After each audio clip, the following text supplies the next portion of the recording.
This week we were looking at emotions and the role emotions play in leadership. I think the opening quote is an excellent quote to tie just how powerful emotions can be and how important compassion and kindness can be when we think about, from Maya Angelou, the idea that it doesn't matter what you say, what you did, all that matters really is how you made people feel. And it is so important, and it's so amazing how many times this is overlooked.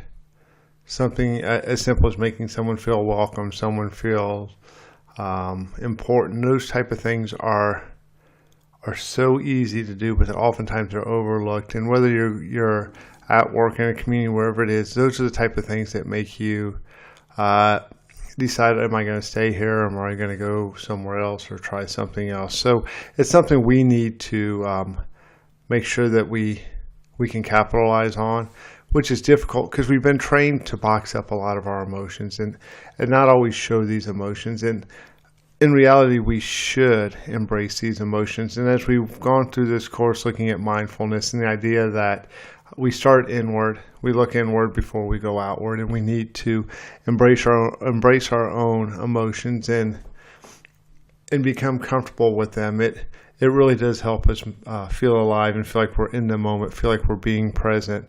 It's important to become familiar with our emotions and how we feel in certain situations.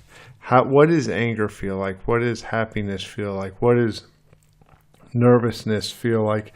It's all important to be able to be aware of those. Now, we don't necessarily need to act on those, but more so we need to be aware of them and how they make us feel. How do you what kind of decisions are you going to make when you're angry? What type of decisions are you going to make where you're happy or when you're nervous? And to be able to deal with that in those situations. And that's a lot of what this chapter talks about. And I always think to an MBA course I took talking about rational and irrational decisions. And a lot of the students talked about when they make rational decisions and when they make irrational decisions.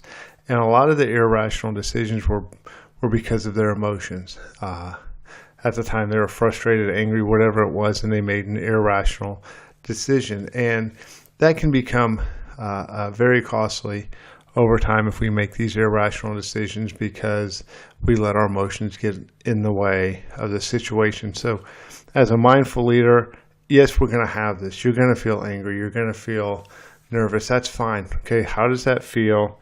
And what can we do to actually embrace those and be able to still be present, still make right decisions based off that time, which goes into the emotions at work and the idea of valuing our hearts. And I really like the example of Sherry and the cab driver, where by listening to this cab driver, not only was she able to make a business decision based off of this, but also to help other people and to actually value our hearts and not just our minds. A combination of that is good, and that can be difficult for a lot of people to value their hearts and to consider that when making decisions. But as a mindful leader, we need to be able to show that emotion, show that compassion and kindness, and actually listen to what is being said and learn to have some control over our emotions. Learn that if we get angry, we get upset, we get